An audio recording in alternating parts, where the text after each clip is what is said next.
প্রত্যেক দিন কেই ঘন্টা অধ্যয়ন করেছিল? 5 ঘন্টা 6 ঘন্টা 5-6 ঘন্টা করে। পার্সেন্টেজ কিমান হয়েছে? পার্সেন্টেজ হয়েছে 87। 87। কেইখনত লেটার পাইছা? 5খনত লেটার পাইছা। কেনেকুৱা লাগিছে? ভাল লাগিছে। ইয়াৰ আৰত আচলতে কি কষ্ট কোনে কৰিছিলে? তুমিতো কষ্ট কৰিছা, তো তোমাৰ লগত গাৰ্ড যে দিছে পিতৃ মাতৃ অথবা কোনে শিক্ষক পিতৃ-মাতৃ আৰু শিক্ষক শিক্ষয়িত্ৰী। কোনখন ছাবজেক্টত আটাইতকৈ বেছি মাৰ্ক পাইছা? জেনাৰেল সায়েন্সত। শিক্ষকৰ নাম কি? শিক্ষকৰ নাম বাবৰুল হুছেইন চৌধুৰী। বাবৰুল হুছেইন চৌধুৰী ছাৰক কি জনাবা? ধন্যবাদ জ্ঞাপন কৰিছোঁ। মোৰ ল'ৰাই আজি পাছ কৰিছে, বহুত বহুত ধন্যবাদ মোৰ শিক্ষকসকলৰ ওচৰত, আৰু মোৰ ল'ৰাজনৰ কাৰণে সকলোৱে আশীৰ্বাদ দিব।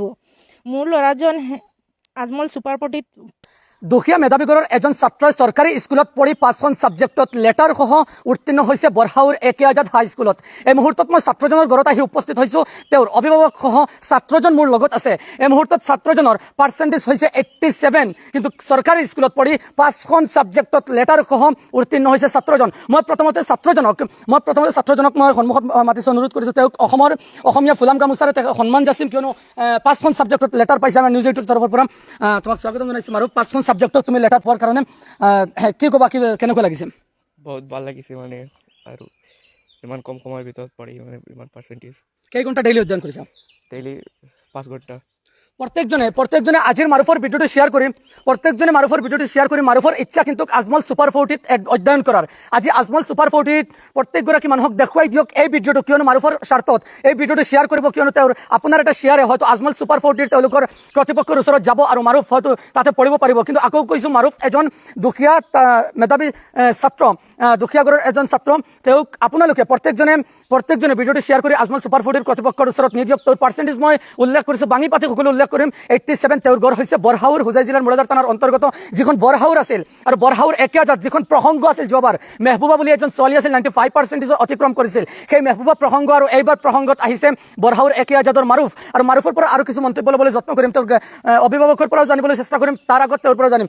বৰহাউৰ একে আজাদ হাইস্কুলৰ বাবৰুল হুছেইন চৌধুৰী যিজন শিক্ষক, সেই শিক্ষকৰ যিখন ছাবজেক্ট আছিল, সেই ছাবজেক্টত মাৰুফে চেণ্টাৰ টপাৰ কৰিছে আৰু আটাইতকৈ বেছি নম্বৰ পাইছে মাৰুফে। বাবৰুল ইছলাম চৌধুৰী যিজন ছাৰ আছে, সেই ছাৰক আমাৰ নিউজ 8ৰ তৰফৰ পৰা আন্তৰিক অভিনন্দন তথা শুভেচ্ছা জ্ঞাপন কৰিছোঁ। অনাগত দিনত আপুনিও মাৰুফৰ দৰে এনেকুৱা উজ্বলি উঠাওক এনেকুৱা ছাত্ৰ ছাত্ৰীৰ ভৱিষ্যত, কাৰণ আজি মাৰুফৰ ভৱিষ্যত এক প্ৰকাৰে ক'ব পাৰি এইসকল শিক্ষকৰ দ্বাৰা উজ্বলি উঠিছে। আৰু আমি পুনৰ মাৰুফৰ কাষলৈ আহিম। আৰু কি ক'বা, সৰু সৰু যিবিলাক নৱপ্ৰজন্ম আছে, যিবিলাক এইবাৰ 10ত গৈছে, এইসকলক কি জনাবা? তেখেতে মানে ফাৰ্ষ্টৰ পৰা ভালকৈ পঢ়ক আৰু নিজৰ বেষ্ট লেভেল দিয়ক। কেই ঘণ্টা অধ্যয়ন কৰিলে তেওঁলোকে এনেকুৱা পাৰ্চেণ্টেজ কৰিব পাৰিব? ডেইলি 6-7 ঘণ্টা মান কৰিলে মানে পাই যাব আৰামছে। মাৰুফৰ পিতৃ মাতৃ আছে, মাৰুফৰ পিতৃ মাতৃৰ পৰা মই কিছু জানিবলৈ চেষ্টা কৰিম, কিয়নো মাৰুফৰ কাৰণে পুনৰ কৈছোঁ ভিডিঅ'টো শ্বেয়াৰ কৰি আজমল কৰ্তৃপক্ষৰ ওচৰত লৈ যাওক, আজমল ছুপাৰ 40ত লৈ যাওক। মাৰুফৰ ইচ্ছা মই তেওঁৰ পৰা জানিম, তোমাৰ ইচ্ছা ক'ত এডমিশ্যন ল'বা? আজমল ছুপাৰ 40। কি ক'বা আজমল ছুপাৰ 40 সকলো কৰ্তৃপক্ষক? দেউতা কি কৰে? দেউতা হোটেলত কাম, দোকান দিয়ে। এতিয়া আজমল কৰ্তৃপক্ষক কি ক'বা এডমিশ্যনৰ কাৰণে? মানে এডমিশ্যনটো হৈ গ'লে ভাল, তাত মানে তাতে পঢ়াৰ ইচ্ছা আছে? হয়, পিছত মেডিকেল দিম। তো মাৰুফৰ ইচ্ছা আজমল ছুপাৰ 40ত পঢ়িব, অধ্যয়ন কৰিব, কিন্তু পিতৃৰ সেয়া হয়তো অলপ কম আছে। কিন্তু আপোনালোকক অনুৰোধ কৰিছোঁ, আজিৰ ভিডিঅ'টো আজমল কৰ্তৃপক্ষৰ ওচৰত আপোনালোকে লৈ যাওক। তেওঁৰ মাতৃ আছে, মাতৃৰ পৰা কিছু বাইছ ল'বলৈ চেষ্টা কৰিম। আসসালামু আলাইকুম, নমস্কাৰ। আসসালামু আলাইকুম। পঢ়াম বুলি ভাবিছিলোঁ, কিন্তু মোৰ আৰ্থিক অৱস্থাটো ইমান ভাল নহয়।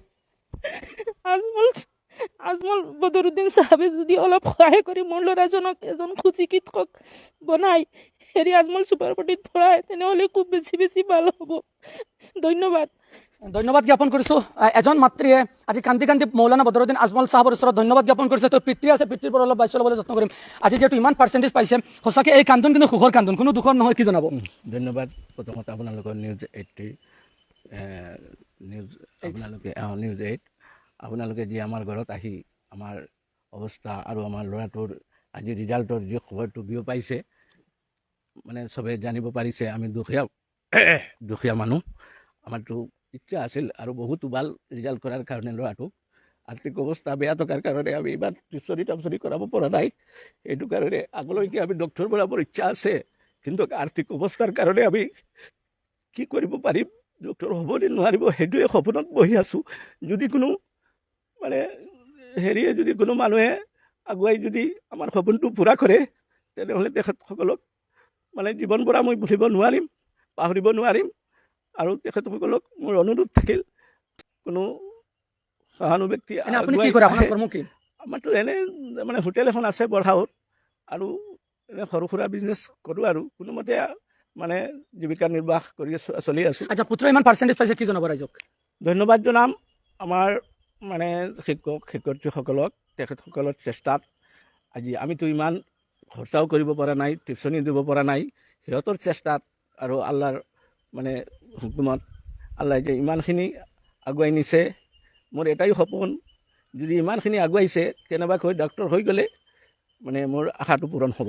ধন্যবাদ জ্ঞাপন কৰিছোঁ মাৰুফৰ পিতৃ মাতৃৰ। আপোনালোকে ভাষ্য শুনিছে, আমি বৰহাউৰৰ পৰা সেই মন্তব্য দাঙি ধৰিছোঁ আপোনালোকক, মাৰুফৰ কিছু ভাষ্য মই শুনাইছোঁ আপোনালোকক। কিন্তু তাৰ আগত আমি আজমল ছুপাৰ 40ৰ প্ৰত্যেকজন প্ৰতিপক্ষক অনুৰোধ কৰিছোঁ বা মোৰ ভিউৱাৰ্ছে যিসকলে ভিডিঅ' দেখি আছে অনুৰোধ কৰিছোঁ অন্ততপক্ষে আজিৰ ভিডিঅ'টো শ্বেয়াৰ কৰি বা আপোনালোকৰ যদি কাৰোবাৰ লগত এনেকুৱা চিনাকি আছে আপোনালোকে এই ভিডিঅ'টো নি দিয়ক আৰু তেওঁলোকৰ কথা আপোনালোকে অৱগত কৰক, কিয়নো মাৰুফৰ পিতৃ মাতৃৰ ইতিমধ্যে আপোনালোকে সম্পূৰ্ণ ভিডিঅ'ত আপোনালোকে কথাখিনি শুনিছে। তো আজি বিদায় ল'লোঁ মাৰুফৰ ঘৰৰ পৰা। পৰৱৰ্তী সময়ত আমি যাম অন্য এনেকুৱা এগৰাকী ছাত্ৰ বা ছাত্ৰীৰ ঘৰত। ধন্যবাদ।